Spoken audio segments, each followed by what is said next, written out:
नमस्कार, तुमच्या सर्वांचं स्वागत करतो आपल्या चॅनल. मित्रांनो, जोधपूरमध्ये जे आहे अभिजित दिपके याच्यावरती हमला करण्यात आलेला होता. त्याला एक थप्पड त्या ठिकाणी मारण्यात आलेली होती आणि ही गोष्ट जी आहे एका RSSच्या कार्यकर्त्याकडनं करण्यात आली होती.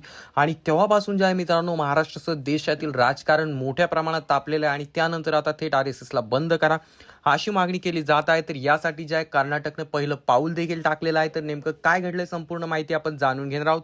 परंतु तत्पूर्वी तुम्हाला सर्वांना विनंती असेल, आपल्या चॅनलवरती जर तुम्ही नवीन असाल तर चॅनलला नक्कीच सबस्क्राईब करा. तर मित्रांनो, आपल्या सर्वांना माहित आहे कॉक्रोच जनता पार्टीचं जोधपूर या ठिकाणी एक आंदोलन चालू होतं. त्या आंदोलनामध्ये अचानक एक व्यक्ती येतो आणि त्या ठिकाणी ज्या अभिजित दिपके याच्या कानाखाली लावून देतो आणि त्यानंतर असलेल्या त्या ठिकाणी उपस्थित असलेल्या लोकांनी त्या युवकाला देखील चांगला जब्बर टोला दिला होता.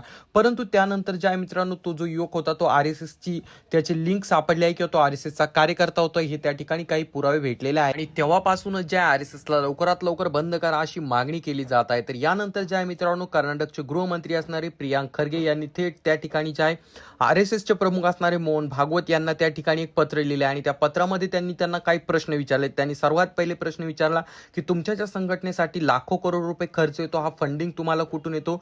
दुसरा प्रश्न हा केला की तुमचं जे RSS हे संघटन आहे याचं आणखी रजिस्ट्रेशन का केलेलं नाही. आणि त्यासोबत अनेक असे प्रश्न विचारण्यात आलेले आणि याचं लवकरात लवकर उत्तर मागविण्यात आलेलं आहे.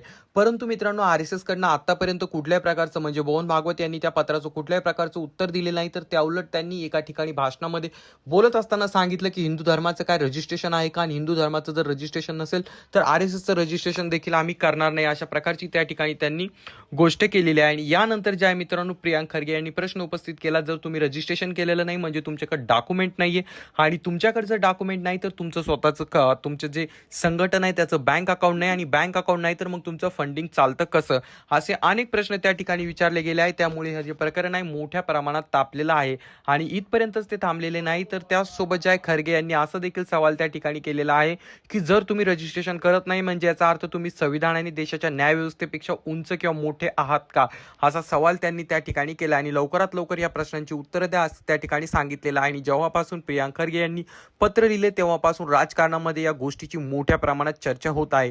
तर याबाबत तुमचं काय मत आहे खाली कमेंट करून नक्कीच सांगा. चॅनलवर नवीन असाल तर चॅनलला सबस्क्राईब करायला मात्र विसरू नका.